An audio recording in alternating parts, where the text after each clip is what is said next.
Boa noite, irmãos. Vamos dar início ao culto de louvor e adoração nesta noite. Convido os amados irmãos para baixar sua fronte para nesse momento de confissão individual.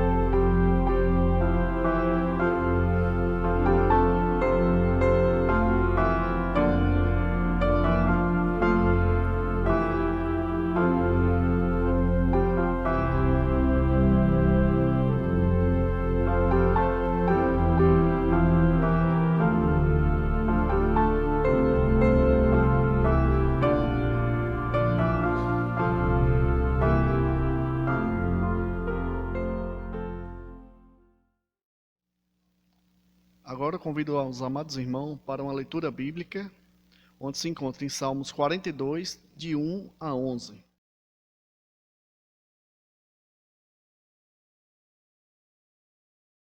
Assim diz a palavra do Senhor. Como suspira a coça pelas correntes das águas, assim por ti, ó Deus, suspira a minha alma. A minha alma tem sede de Deus, do Deus vivo. E quando irei e me verei perante a face de Deus? As minhas lágrimas têm sido o meu alimento, dia e noite, enquanto me dizem continuamente: o teu Deus onde está? Lembre-me dessas coisas e dentro de mim se derrama a alma, de como passava eu com a multidão de povo e os guiava de procissão, à casa de Deus, entre os gritos de alegrias e louvor, multidão em festa. Por que está abatida a minha alma? Por que te perturbas dentro de mim? Espera em Deus, pois ainda o louvarei. A Ele, meu auxílio e Deus meu. Sinto abatida dentro de mim a minha alma. Lembro-me, portanto, de ti, nas terras do Jordão, e no monte de Hermon, e no outeiro de Mizar. Um abismo chama outro abismo, ao frangor das tuas catadupas. Todas as tuas ondas e vagas passaram sobre mim. Contudo, o Senhor, durante o dia, me concede a tua misericórdia, e à noite comigo está o seu cântico, uma oração ao Deus da minha vida. Digo a Deus, a minha rocha: por que te olvidaste de mim? Por que hei de andar eu lamentando sobre a opressão dos meus inimigos? Esmigalham-se em mim os ossos quando os meus adversários me insultam, dizendo: o teu Deus onde está? Por que está abatida, ó minha alma? Por que te perturbas dentro de mim? Espere em Deus, pois ainda o louvarei, a Ele o meu auxílio e Deus meu. Amém. Agora, nesse instante, gostaria de convidar o irmão diácono, irmão Inácio, onde estará fazendo uma oração de gratidão pelo perdão. Ora, louvado seja o nome do nosso amado Jesus Cristo, nosso amado e Senhor Salvador da nossa vida. Tu és, Senhor, o esplendor do nosso viver, a alegria, o gozo da nossa vida. Não vale a pena, oh meu Deus, viver esta vida sem conhecer o Senhor Jesus, a maravilha que Ele operou aqui na terra, as curas, tudo, meu Deus, que Ele fez por nós. Coisas que nós não somos dignos de salvação, mas por amor e misericórdia e compaixão do Senhor Jesus Cristo, nos salvou, nos deu a alegria do perdão, Senhor. Não tem alegria maior do que essa. A esperança eterna de um dia nós estamos junto com Ele, nas alturas, no céu. Louvado seja o teu santo nome no céu pelos que habitam. Louvado seja o teu santo nome aqui na terra por nós, pecador. Nos dá sabedoria, meu Deus, para que nós possamos, meu Deus, avançar na boa obra e não recolhamos, Senhor. que nós vamos à frente, que o nosso alvo seja o Evangelho, levar aqueles que não te conhecem ainda. Tudo isso, meu Deus, nós te pedimos agradecido em nome do Senhor Jesus Cristo. Nos ajuda, meu Deus, abençoa cada oração, meu Deus, feita nesse culto. Abençoa cada irmão, meu Deus, que esteja nós sempre unidos pelo Espírito Santo. Nós estejamos sempre juntos em comunhão, meu Deus. Abençoa o dirigente deste culto. Abençoa o ministro da tua palavra, o pastor Gemiro, que o Espírito Santo fale na boca dele em cada pregação que ele faz. Nós não temos, meu Deus, palavra para te agradecer, mas tudo isso eu te peço e te agradeço no nome santo do Senhor Jesus Cristo. Amém. Obrigado, irmão. Eu agora convido a amada igreja para a recitação do nosso tema.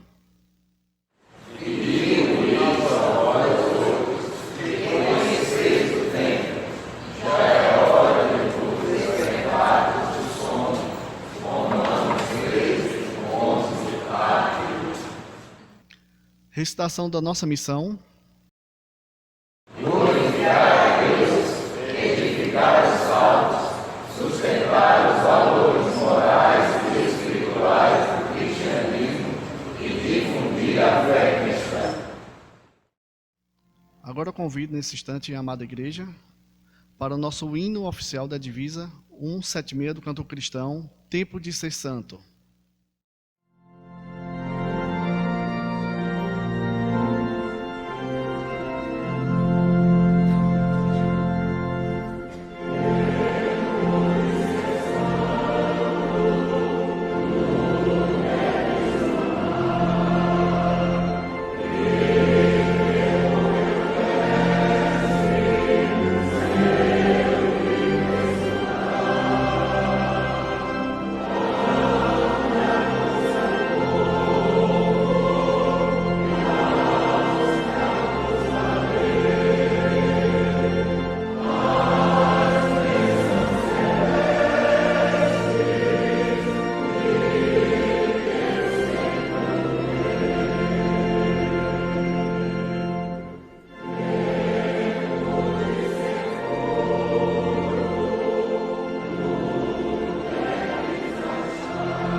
Agora vamos fazer novamente uma leitura, onde se encontra em Isaías 64, de 4 a 9. Isaías 64, de 4 a 9. Assim diz a palavra do Senhor. Porque desde a antiguidade não se ouviu, nem com o ouvido se percebeu, nem com os olhos se viu Deus, além de ti, que trabalha para aquele que nele espera. Sais ao encontro daqueles que com alegria praticam a justiça, daqueles que se lembram de ti, nos teus caminhos. Eis que te iraste, porque pecamos, porque por muito tempo temos pecado, e havemos de ser salvos. Mas todos nós somos como o imundo, e todas as nossas justiças como o trapo da imundícia. Todos nós murchamos como a folha, e as nossas iniquidades como o vento nos arrebatam. Já ninguém há o que invoque o teu nome, que se desperte e te detenha, porque esconde-nos o rosto, e nos consome por causa da nossa iniquidade. Mas agora, o Senhor, tu és o nosso Pai, nós somos o barro, e tu o nosso oleiro, e todos nós obras das tuas mãos. Não te enfureças tanto, ó Senhor, nem perpetuamente te lembres da nossa iniquidade. Olha, pois nós te pedimos, todos nós somos o teu povo. Amém. Agora eu convido a amada igreja para nosso primeiro momento de louvor musical, onde estaremos entoando o hino 34 do HCC, Deus dos Antigos, e logo após o hino 478 do HCC, Tua voz escuto a convocar-me. Oh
Agora, nesse instante, convido o irmão Ornaldo, onde estará fazendo um especial.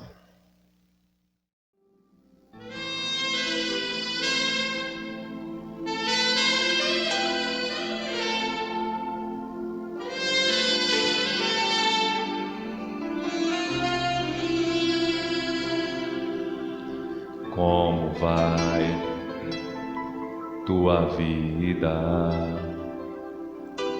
É bom desabafar tudo que sentes.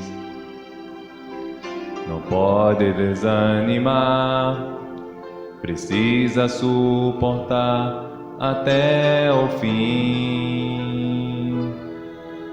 Imagine lá no Calvário, Jesus Cristo estando morto, ensanguentado,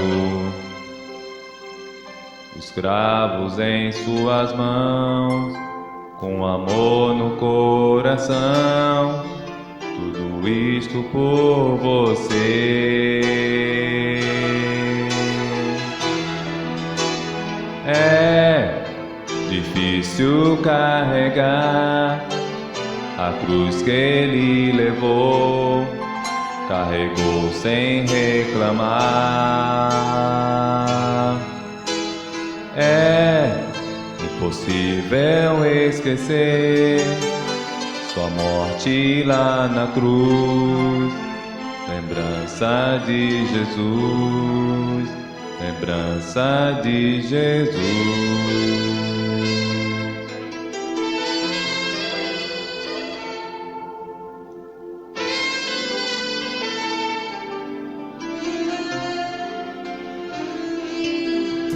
Imagine lá no Calvário, Jesus Cristo estando morto, ensanguentado, os cravos em suas mãos, com amor no coração, tudo isto por você. É difícil carregar a cruz que ele levou, carregou sem reclamar. É impossível esquecer sua morte lá na cruz, lembrança de Jesus, lembrança de Jesus.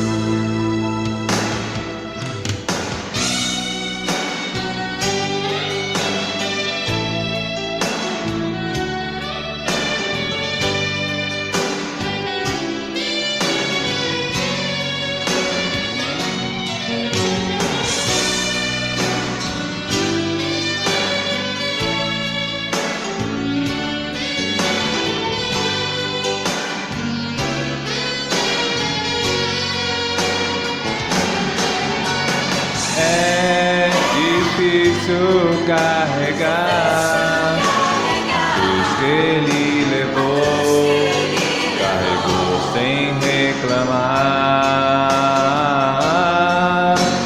É impossível esquecer sua morte lá na cruz, lembrança de Jesus, lembrança de Jesus.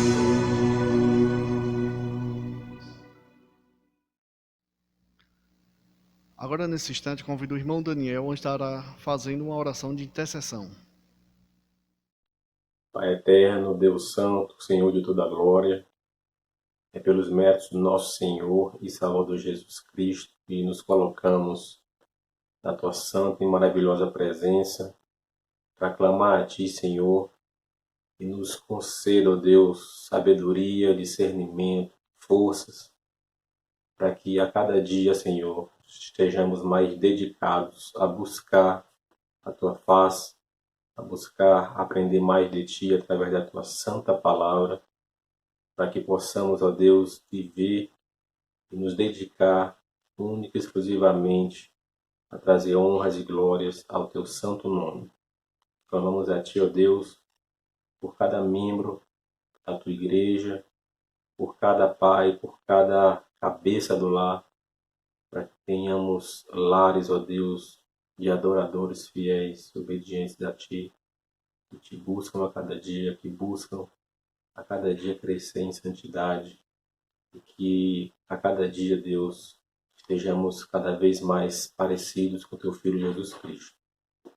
Clamo a ti, ó Deus, pelo nosso pastor Agemiro, pela sua família, para que o Senhor dê a ele forças, sabedoria, para que a cada dia, Deus, ele possa crescer no conhecimento e possa nos transmitir, ó Deus, o conhecimento necessário para que possamos viver nessa terra de um modo que te honre, que te agrade. Pedimos a cada irmão que se encontra enfermo, que a tua graça e misericórdia, ó Deus, os alcance e que o Senhor dê a cada irmão enfermo o consolo, a sabedoria para que possa estar, Deus, firmado na tua palavra e possa, Deus, também, através do seu testemunho, ó Deus, fazer o teu nome cada vez mais conhecido e glorificado aqui na terra. Pedimos, ó Deus, que por tua graça e misericórdia nós possamos em breve estar reunidos como teu povo, em comunhão, juntos com o intuito de te cultuar, de louvar e engrandecer o teu santo nome. Assim, Deus, nos colocamos na tua santa presença e fazemos, ó Deus, pelos méritos do nosso Senhor e eterno Salvador Jesus Cristo. Amém. Sim, agora eu convido a amada igreja para o nosso segundo momento de louvor. Estaremos entoando o hino 132 do HCC, Rude Cruz.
Agora eu convido a irmã Francisca, onde estará fazendo um especial para essa noite.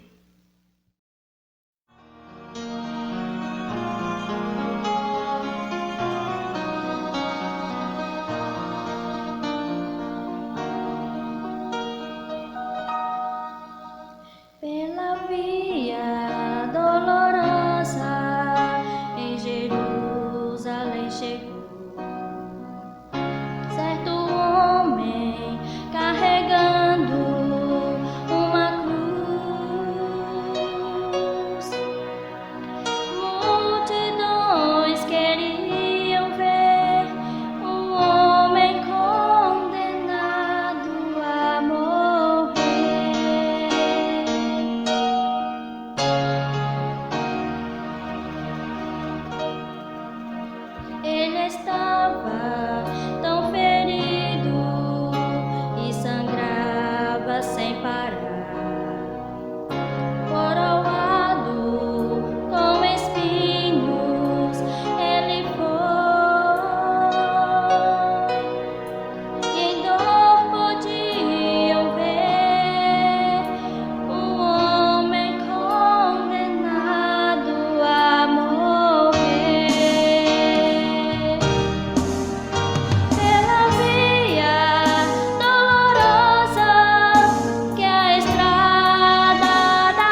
obrigado, irmã, pela sua apresentação. E agora sim, convido o nosso pastor oficial, pastor Argemiro Filho, para a palavra dessa noite.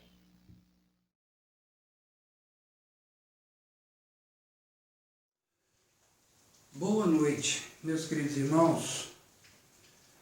Vamos abrir as nossas Bíblias para o livro do profeta Oséias. Livro do profeta Oséias, capítulo 14, e nós leremos os versículos de 1 a 8. Livro do profeta Oséias, 14, de 1 a 8. Vamos ao texto. Volta, ó Israel, para o Senhor teu Deus, porque pelos teus pecados estás caído. Tende convosco palavras de arrependimento e convertei-vos ao Senhor. Dizei, perdoe toda a iniquidade, aceita o que é bom, em vez de novilhos, o sacrifício dos nossos lábios. A Assíria já não nos salvará, não iremos montados em cavalos, e não mais diremos a obra das nossas mãos, tu és o nosso Deus. Porque por ti o órfão alcançará misericórdia. Curarei a sua infidelidade, eu de mim mesmo os amarei, porque a minha ira se apartará deles. Serei para Israel como orvalho, ele florescerá como o lírio e lançará suas raízes como o cedro do Líbano. Estender-se-ão os seus ramos, o seu esplendor será como o da oliveira e a sua fragrância como a do Líbano.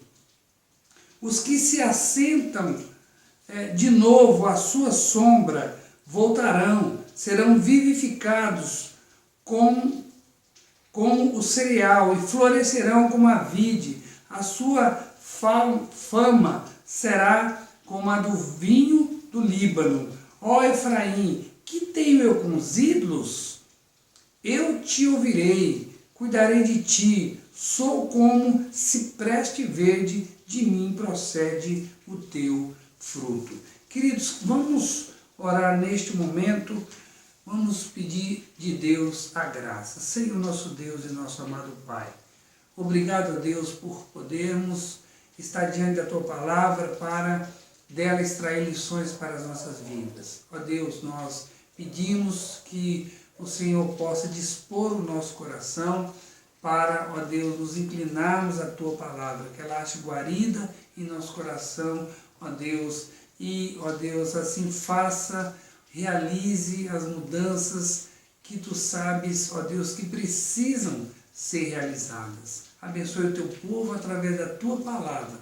Usa o Teu servo, Pai, ele bem sabe que é apenas um instrumento em Tuas mãos, mas, ó Deus, quem pode fazer essa grande obra no coração de cada um dos meus irmãos é o Teu Espírito Santo, através dessa palavra. E assim nós pedimos e oramos confiados nos méritos de Jesus Cristo. Amém.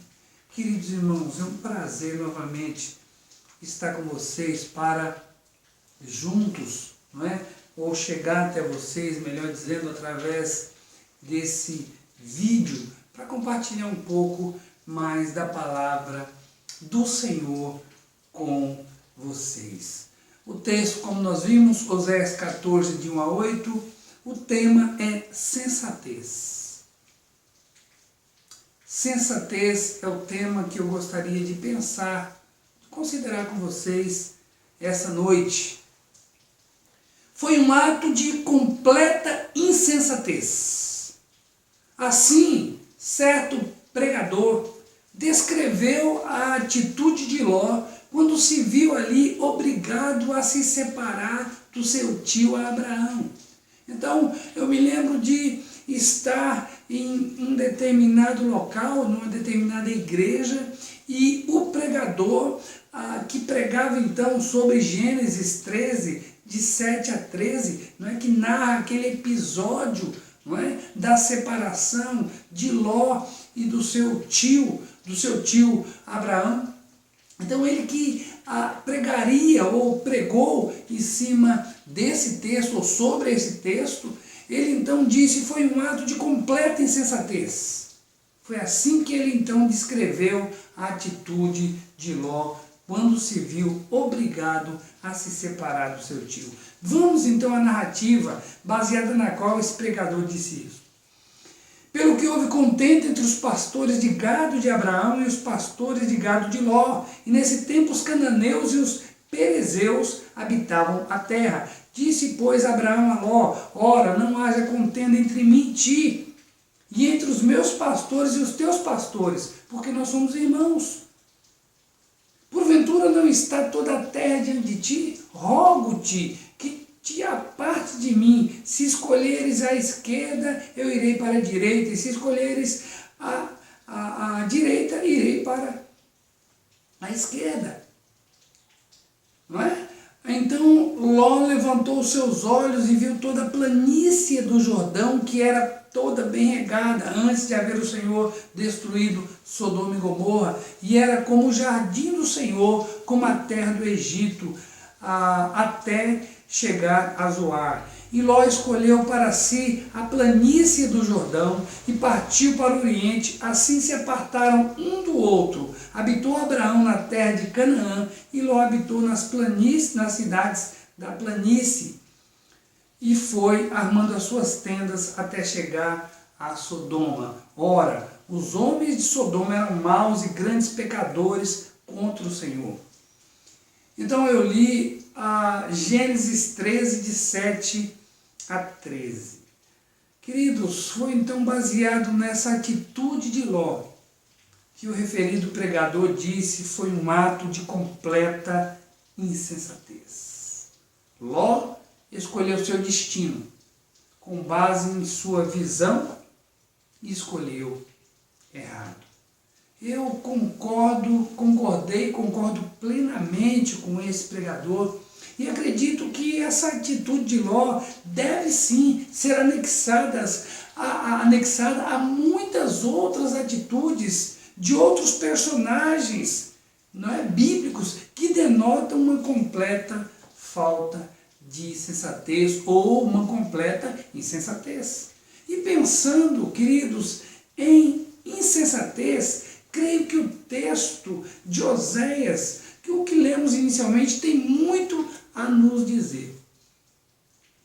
Vejam bem, depois de 13 capítulos que Deus vem tratando de pecado, julgamento e punição, então Deus, 13 capítulos, nos 13 capítulos anteriores, Deus vinha então tratando do pecado, vinha falando de julgamento, vinha falando de punição. Nos versículos 1 a 3 do capítulo 14, Deus faz uma última súplica. Em suma, passava da hora do povo eleito recobrar a sensatez. Passava da hora do povo eleito, então, recobrar a sensatez. Só poderia haver esperança para eles. Ou como é retratada aqui, como esposa do Senhor, uma esposa infiel, só havia esperança para ela, se caso ela recobrasse a sensatez. E é com isso em mente, irmãos, que eu quero pensar com vocês sobre a seguinte ideia: os ouvintes do profeta Oséias precisavam recobrar a sensatez urgentemente. Os ouvintes do profeta Oséias precisavam, necessitavam recobrar a sensatez urgentemente. Pastor, por que os ouvintes do profeta Oséias precisavam recobrar a sensatez urgentemente? De acordo com esse texto, ou seja, pastor, olhando para esse texto que nós lemos de Oséias 14, de 1 a 8, o que nos faz então entender que os ouvintes do profeta Oséias precisavam recobrar a sensatez urgentemente ou com base nesses versículos, pastor. Por que nós podemos, por que o Senhor pode fazer essa afirmação? Por que o Senhor, baseado nesses versículos, pode então afirmar que os ouvintes do profeta Oséias precisavam recobrar a sensatez urgentemente? E eu te respondo, olhando para esses versículos, Oséias 14, de 1 a 8,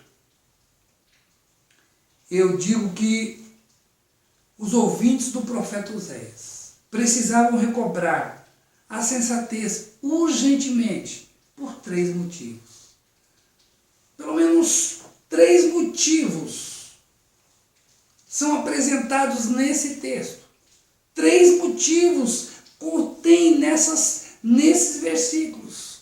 Pelo menos 3 motivos pelos quais eu posso afirmar que os ouvintes do profeta Oséias precisavam recobrar a sensatez urgentemente. O primeiro motivo nos vem do versículo 1 e depois nós vamos ler de 4 a 7. O versículo 1 diz: volta, ó Israel, para o Senhor teu Deus, porque pelos teus pecados estás caído. Versículo de 4 a 7. Curarei a sua infidelidade e eu de mim mesmo os amarei, porque a minha ira se apartou deles. Serei para Israel como orvalho, ele florescerá como o lírio e lançará suas raízes como o cedro do Líbano. Estender-se-ão os seus ramos e o seu esplendor será como o da oliveira e a sua fragrância como a do Líbano. Os que se assentam de novo à sua sombra voltarão. Os que se assentam de novo à sua sombra voltarão, serão vivificados como o cereal e florescerão como a vide. A sua fama será como a do vinho do Líbano.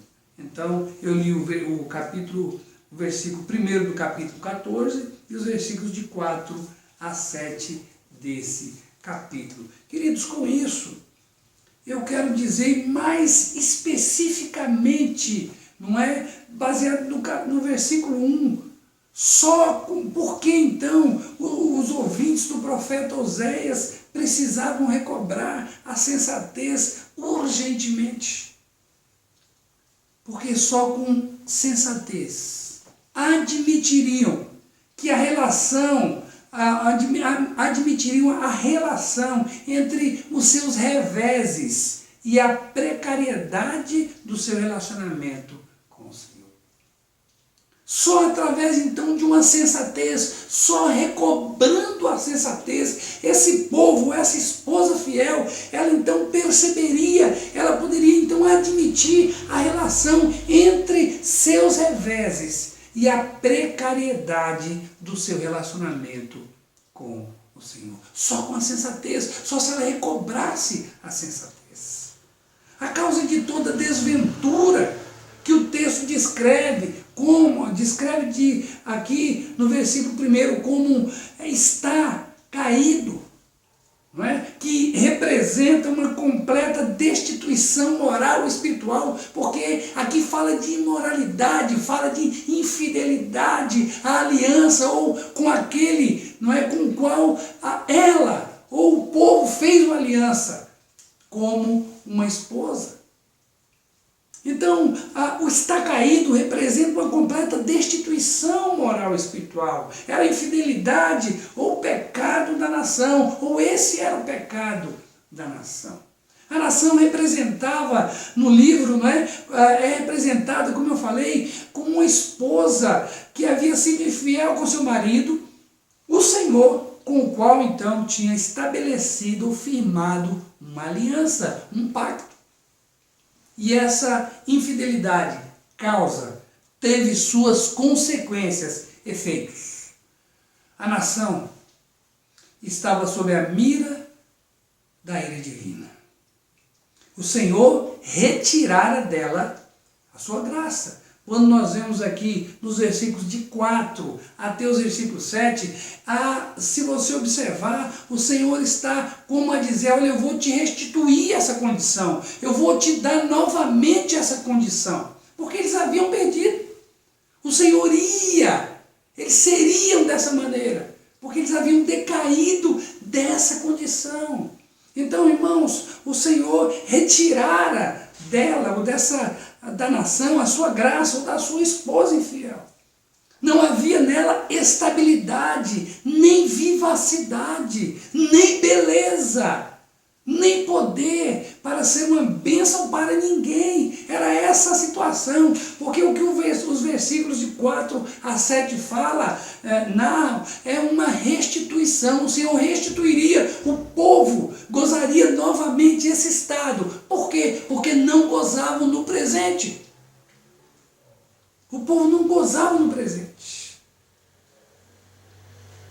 Sem a devida sensatez, eles não conseguiriam, relacionar ou reconhecer, seu estado de queda,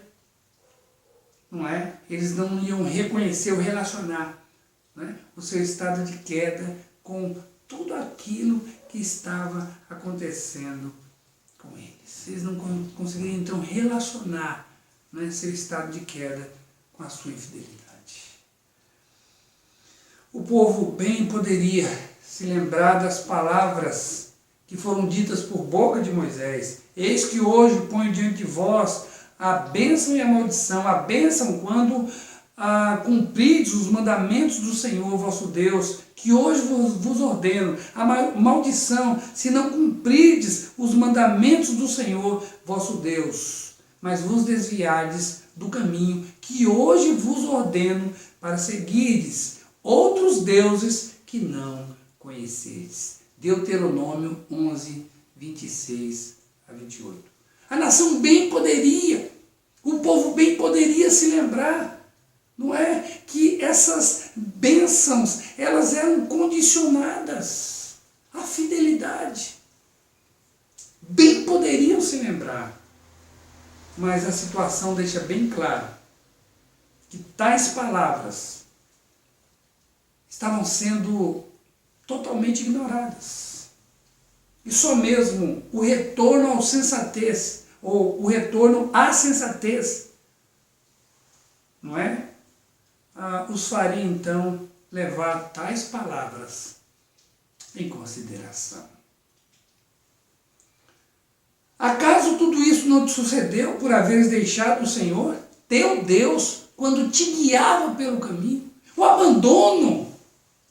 Jeremias disse, Jeremias 2,17, por acaso, porventura, tudo isso não te sucedeu por você ter abandonado o Senhor, quando Ele te guiava pelo caminho, quando Ele era o teu guia, quando Ele era o teu mestre, quando Ele te orientava. Porventura, tudo isso, Ele descreve as desventuras.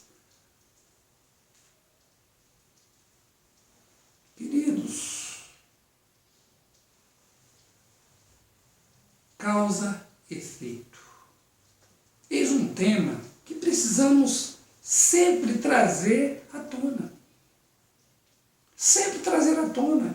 Eu não sei, porque eu às vezes penso que a maioria das pessoas parece que se não dizem isso, mas agem como se acreditasse que Deus mudou. Que algumas as palavras do Senhor já caíram em desuso, alguns princípios já caíram em desuso, ou caíram em desuso. Causa e efeito é um tema que sempre precisamos trazer à tona. Porque nós podemos cometer pelo menos 2 erros em relação ao tema. Podemos ignorar nossos pecados, falhas e transgressões, e assim entender que certos reveses que enfrentamos são provações, e até até frutos dos pecados de outras pessoas. E até fruto de uma suposta piedade. Então nós podemos cometer esse erro, né? Pensar que os nossos reveses, olha, isso está me acontecendo, mas isso é perseguição, é uma provação, isso é falta de espiritualidade desse, daquele outro, enfim, podemos colocar até a culpa no mundo. Não é? Outro extremo que nós podemos, outro problema, né? Não deixa de ser um extremo, é procurar culpa ou pecado por trás de todo o revés que nós enfrentamos. Nos esquecendo que esse mundo, eu faço questão, isso essa ideia não é minha, eu li em algum lugar. E eu adotei porque é uma verdade. Então muitas vezes nós ficamos procurando pecados diretos por trás de qualquer coisa de anormal, de aparentemente ruim que nos acontece. Nos esquecemos então desse pensamento que eu adotei, que não é meu, que o mundo é uma fábrica de cicatrizes, um ambiente hostil, principalmente para aqueles que andam na contramão das suas ideias. Então, não é? Muitos ficam procurando pecado. Muitos ficam procurando, então, transgressão por trás daquilo que lhe acontece. Esquecendo que esse mundo é uma fábrica de cicatrizes. Não é? E é um ambiente altamente hostil, principalmente para aqueles que andam na contramão de suas ideias. Existe até uma corrente teológica muito popular em nossos dias que ensina que devemos encarar os reveses sempre com desconfiança.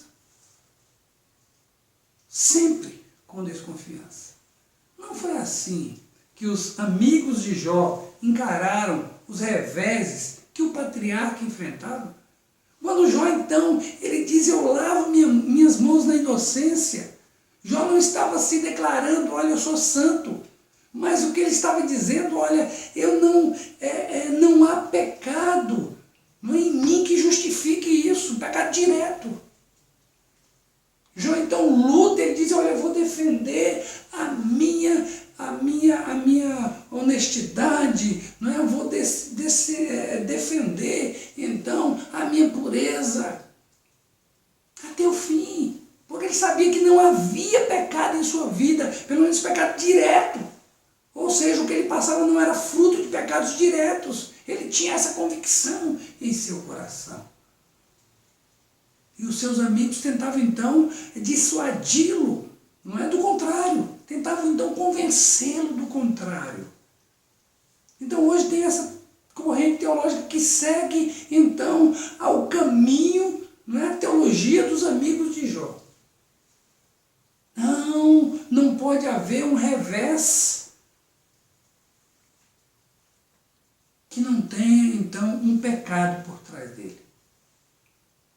É curioso pensando nisso. Essa semana eu vi na televisão, só trocando de canal, eu vi na televisão, tinha um pregador desses televisivos, e curiosamente ele cita um versículo e o cita de maneira errada. Eu não me lembro agora, eu creio que está, eu creio que o endereço de Provérbios, não me lembro agora a referência exata, mas diz mais ou menos assim, maldição sem causa não virá. Mas essa não é a tradução correta desse versículo. E ele então estava dizendo, está vendo? Se você indo nessa linha, na verdade ele é um dos defensores dessa teologia que acabei de dizer. Que sempre deve ter um pecado por trás de um revés, você não passa um revés na vida, você não passa uma dificuldade na vida, não deve ter um pecado aí. Ele então usa ou utiliza-se desse versículo de provérbio, desse provérbio, não é? De uma maneira totalmente errada, totalmente equivocada. para justificar essa teologia que acabei de dizer.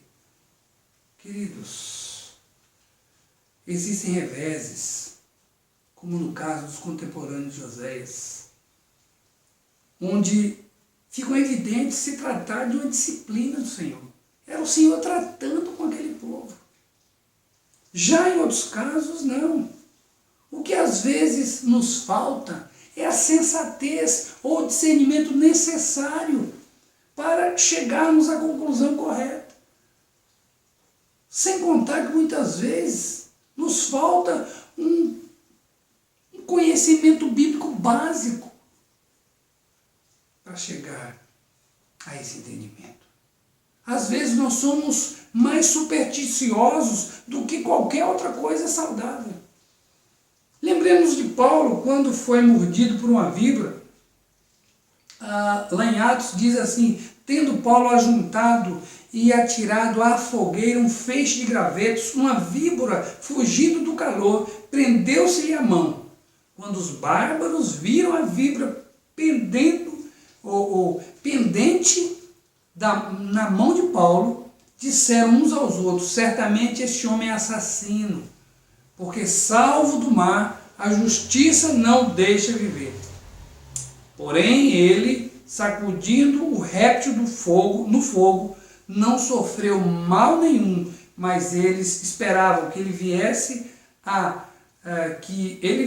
a inchar ou a cair morto de repente. Mas, depois de muito esperar, vendo que nenhum mal sucedia, mudando de parecer, diziam ser ele um Deus. Atos 28, 3. Pura superstição. Quer dizer, olha, esse homem sofreu um naufrágio. Agora esse homem foi mordido por uma víbora. Não tem pecado aí. Esse homem é a justiça, é o destino, que não o deixa viver. Ele conseguiu se safar do mar, mas não vai conseguir se safar da víbora. Muitas vezes, irmãos, nós somos mais supersticiosos do que tudo. Nos falta a sensatez necessária. Pastor, e qual é a solução? Meus queridos irmãos, a solução é a sensatez, é a sabedoria, é estarmos diante do Senhor, é conhecermos a palavra do Senhor, para evitarmos esses dois extremos de pensar que nada do que nos acontece é fruto daquilo que nós plantamos. Porque a Bíblia diz: o que o homem semeia, isso também ceifará. Muitas vezes nós estamos colhendo o que nós plantamos. Eu não reclamo de muita coisa que eu passo. Eu não tenho, na verdade, coragem de fazer o diante de Deus.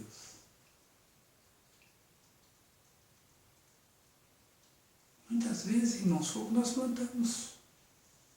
Agora, muitas vezes, nós podemos dizer igual Jó: eu lavo a minha mão na inocência.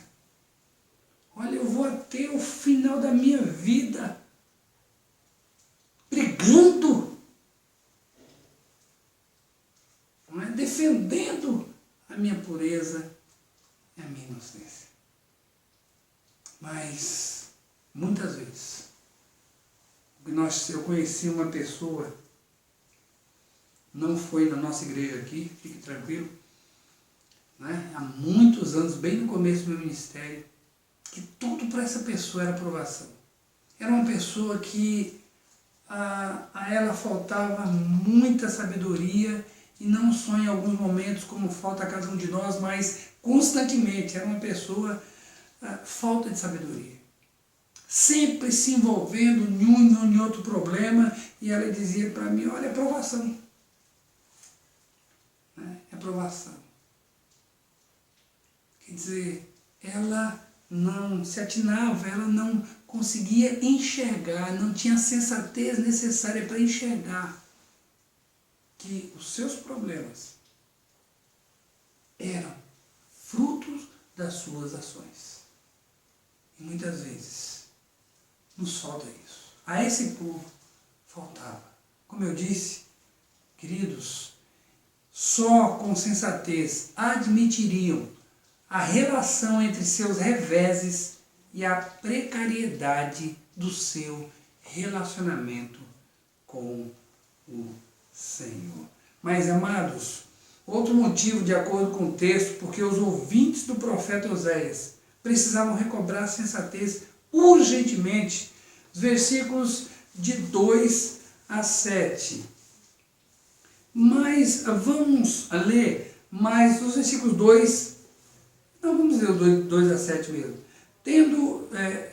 Tende convosco palavras de arrependimento e convertei-vos ao Senhor. Dizei-lhe, perdoa toda iniquidade, aceita o que é bom, e em vez de novilho, os sacrifícios dos lábios.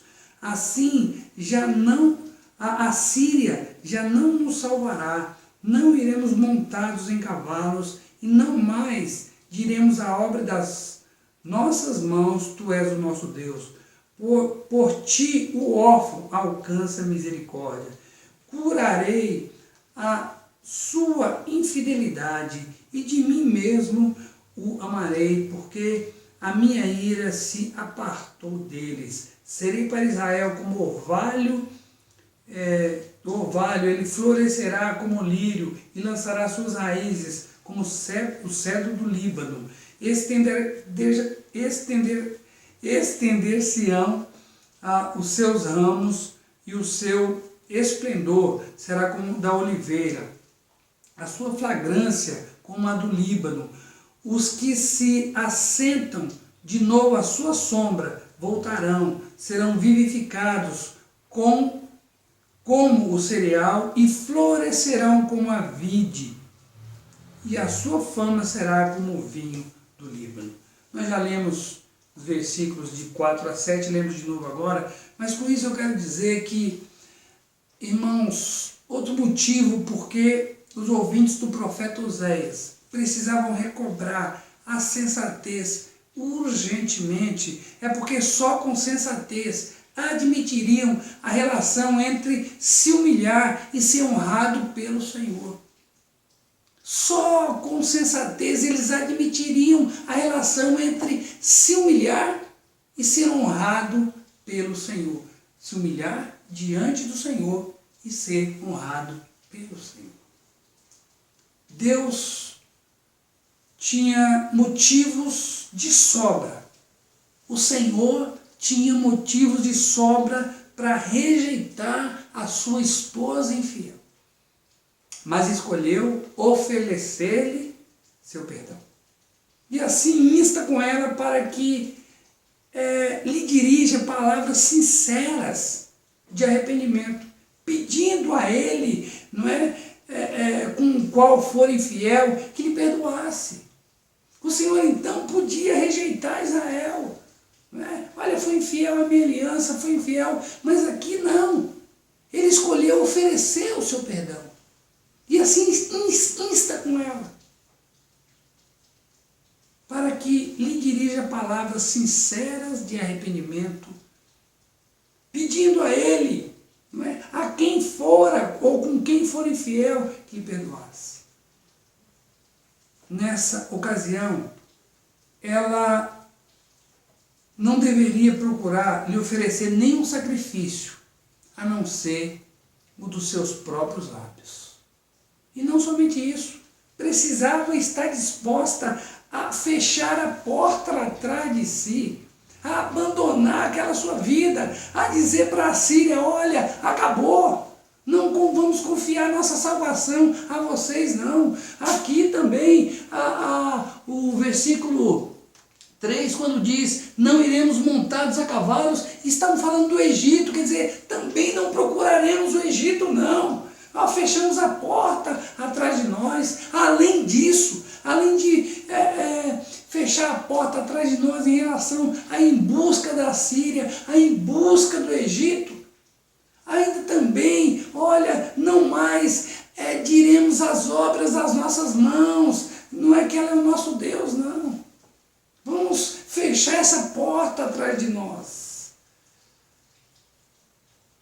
Era preciso fechar a porta atrás de si, deixando essas ilusões para trás e voltando-se inteiramente para o Senhor. Aliás, foi de uma reflexão, uma das minhas manhãs que eu fiz, olhando para esse versículo 3, que é o abandono das ilusões, que nasceu essa mensagem. Então aqui, olha, era um abandono de ilusões. O povo precisava abandonar isso, fechar a porta atrás de si. Assim, eles alcançariam a restauração. E tudo aquilo que eu falei que eles haviam perdido, descrito nos versículos de 4 a 7, eles teriam de volta. O Senhor está falando, olha, se vocês fizerem isso, se vocês tiverem essa postura humilde, se minha esposa tiver essa postura humilde, olha o que vai acontecer com ela. Não é? Assim o Senhor, eles alcançariam a restauração, seriam novamente honradas pelo Senhor, não é? Que faria voltar aquele honroso estado que um dia eles se encontraram. Só a sensatez poderia fazer com que aquele infiel ou aquela infiel e obstinada esposa pudesse compreender que se humilhar na presença do seu divino marido era o passaporte para a honra.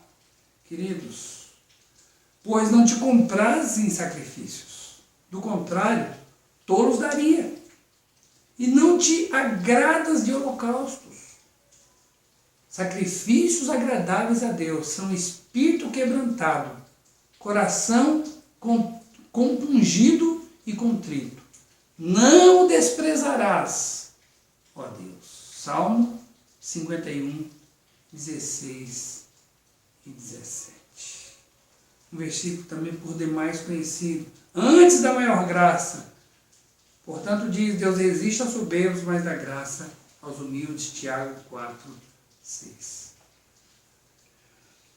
Se eu não te lavar, não tens parte comigo. Disse Jesus a Pedro, que não se sentia nem um pouco confortável a ver o seu mestre lavar os seus pés, ou ter o seu mestre lavando os seus pés. Nossa alegação para não obedecer pode até ter uma aparência de piedade, não importa. Se não nos sujeitarmos à palavra de Deus, se não nos rendermos a ela, não existe a menor possibilidade de acordo. Irei e tornarei ao meu lugar, até que se reconheçam culpados. Estando eles angustiados, me buscarão. Deus iria se distanciar do povo, como fez aqui, até que se reconhecessem culpados. Estando eles angustiados, cedo me buscarão, diz o Senhor. Meus queridos, mas sem esse reconhecimento, sem essa volta ao Senhor, sem essas palavras, sem essa rendição, sem se humilhar na presença do Senhor, não havia a menor possibilidade de acordo ou de honra. Como não existia alternativa válida para o povo rebelde, descrito por Oséias, assim não existe para nós. Ou vamos nos submeter e ser honrados, ou vamos permanecer cheios de orgulho e ver a honra se distanciar de nós. Isaías 30:15 diz, porque assim diz o Senhor Deus, o Santo de Israel, em vos converterdes e em sossegardes está a vossa salvação. Na tranquilidade e na confiança a vossa força. E agora uma nota triste. Mas não o quisestes. E vos converterdes, em sossegardes está a vossa salvação. Chega! Vos converteis sossegados, confiando no Senhor, está a vossa salvação.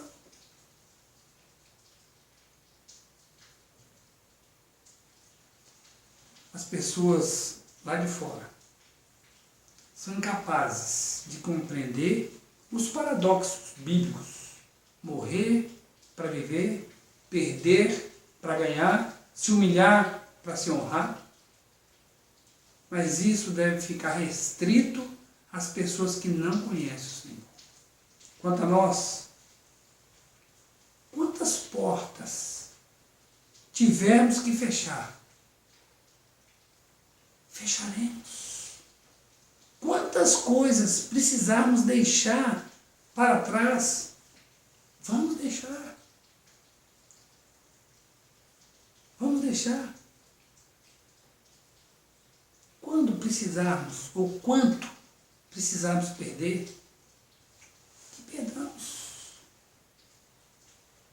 Mas, queridos, o que vai ser um desperdício, é perdermos aquilo que o Senhor tem para nos dar, ainda do lado de cada vida, que é uma honra. A honra, irmãos, de servi-lo. Olha essas honras aqui que esse povo teria. Vivacidade. Não é? O povo seria um instrumento nas mãos do Senhor. Aliás,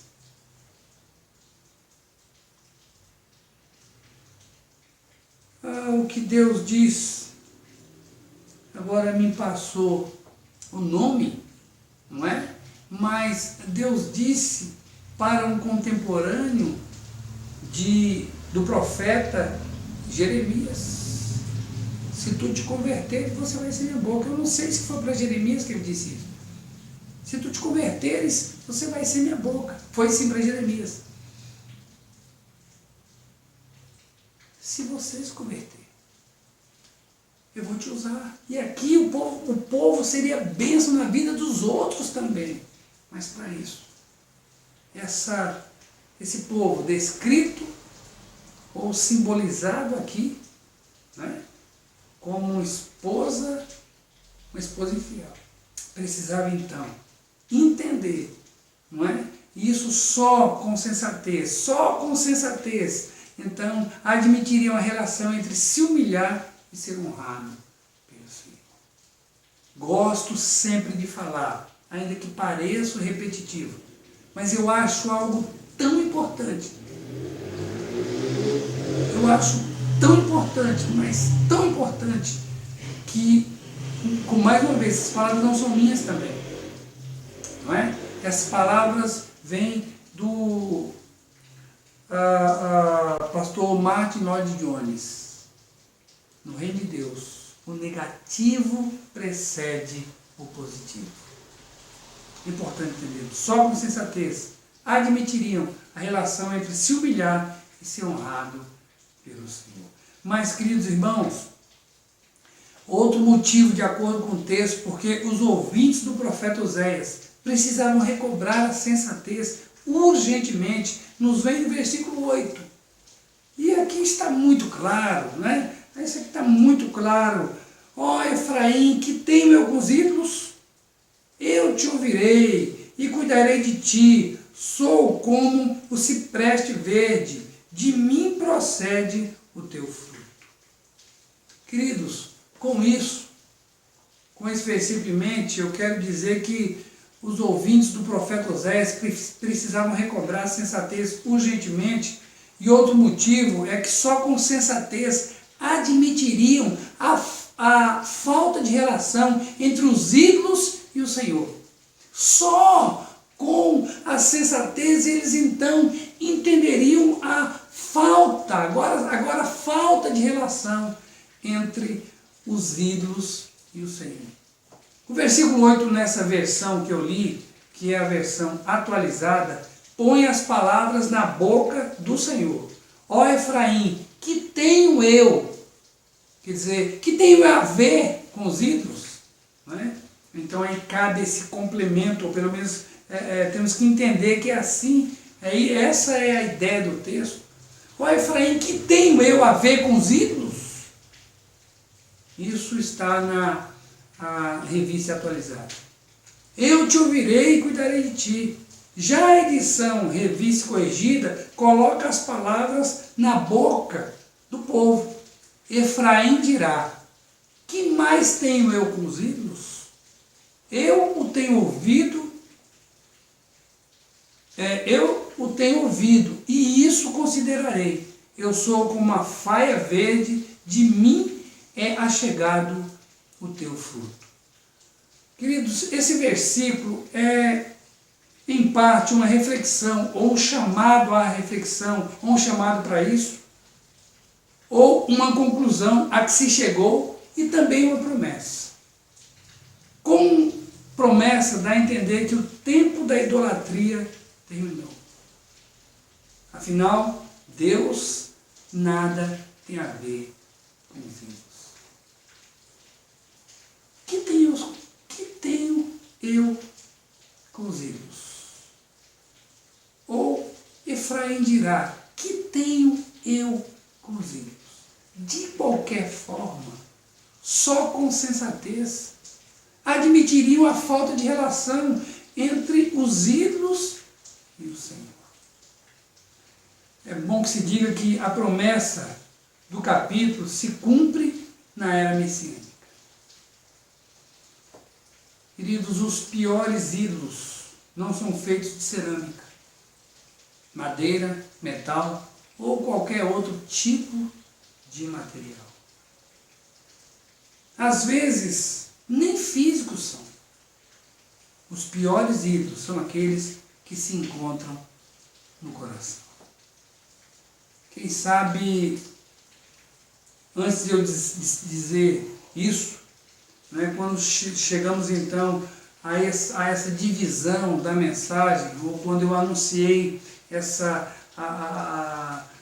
divisão da mensagem, alguns possam ter então, quem sabe tenham suspirado, né, dado um suspiro de alívio, pensando: isso não se aplica a mim. Eu não sou um idólatra, eu não sou, defensor da idolatria, muito pelo contrário, eu censuro os idólatras, eu censuro aqueles que adoram, a ídolos. No entanto, como eu disse, os piores ídolos não são feitos de cerâmica, madeira, metal ou qualquer outro material. Não são. São aqueles que se escondem. Eles são sutis, porque eles se escondem no mais profundo do nosso coração. São sutis e são escondidos facilmente. São disfarçados facilmente. Mas estão lá, rivalizando com o Senhor. Em Ezequiel, depois de Deus então, em uma visita, em um passeio que Deus então dá uma visão ao profeta, Deus dá uma visão ao profeta, então naquela visita que ele faz ali, ele então diz, mostra coisas absurdas e diz: piores coisas verás. Até que Deus então diz, depois de mostrar tudo, diz: filho do homem, esses homens ergueram ídolos em seus corações, colocam tropeços e obstáculos malignos para a queda deles próprios. Os ídolos, sim, piores coisas. Eles até tinham pintado na parede do templo ali imagens, ou feito ali desenhos, e estavam se prostrando. E Deus diz: piores coisas verás. E o que pode ser pior do que ter imagens desenhadas na parede, se curvar a ela? E Deus diz, aponta aqueles anciões, ou anciãos, dizendo: esses homens levantaram os ídolos em seus corações. Isso é muito pior. Queridos, os ídolos podem ser um pensamento contrário à vontade de Deus, do qual não estamos dispostos a abrir mão. Uma vontade não condizente com a palavra de Deus, a qual alimentamos. Pode ser uma posição, pode ser um cargo, pode ser um status, pode ser um ente querido, enfim. A idolatria disfarçada é ainda mais perigosa. A semelhança de uma doença assintomática, que mata silenciosamente. Só a sensatez pode nos fazer admitir a falta de relação entre essas coisas e o Senhor.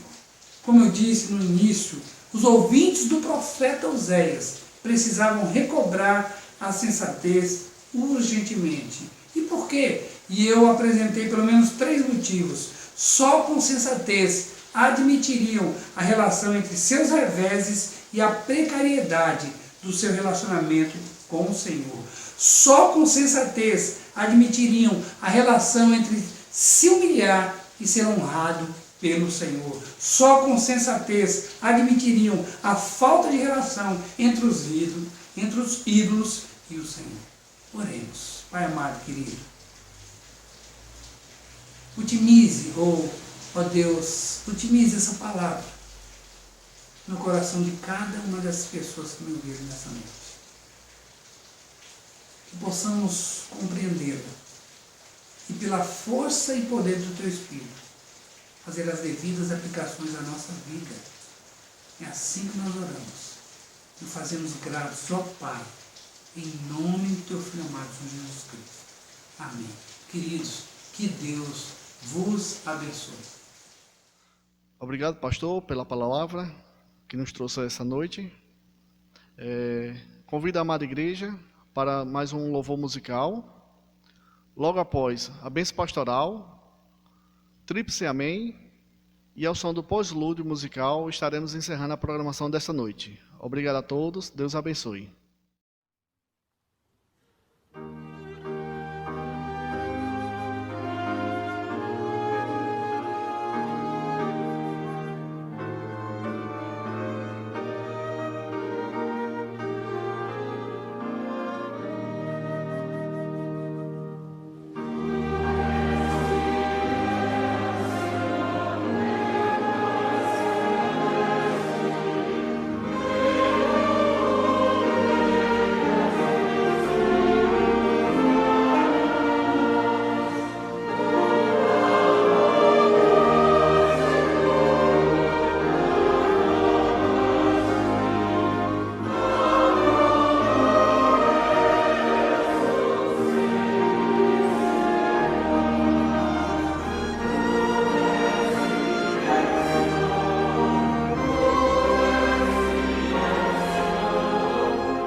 Boa noite, queridos irmãos.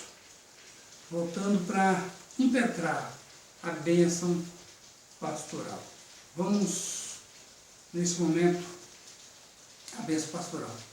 Que o amor de Deus, o nosso eterno Pai, que a graça do nosso Senhor e Salvador Jesus Cristo, e que a comunhão, e que o consolo do Espírito Santo de Deus seja com todo o povo de Deus, agora e para todos sempre. Amém. Que Deus vos abençoe, dando-vos uma semana na presença do Senhor. Continuemos orando, confiando no Senhor. Porque a Bíblia diz, nenhum daqueles que ousaram confiar no Senhor, não é, ficaram envergonhados. Que Deus vos abençoe, meus queridos irmãos.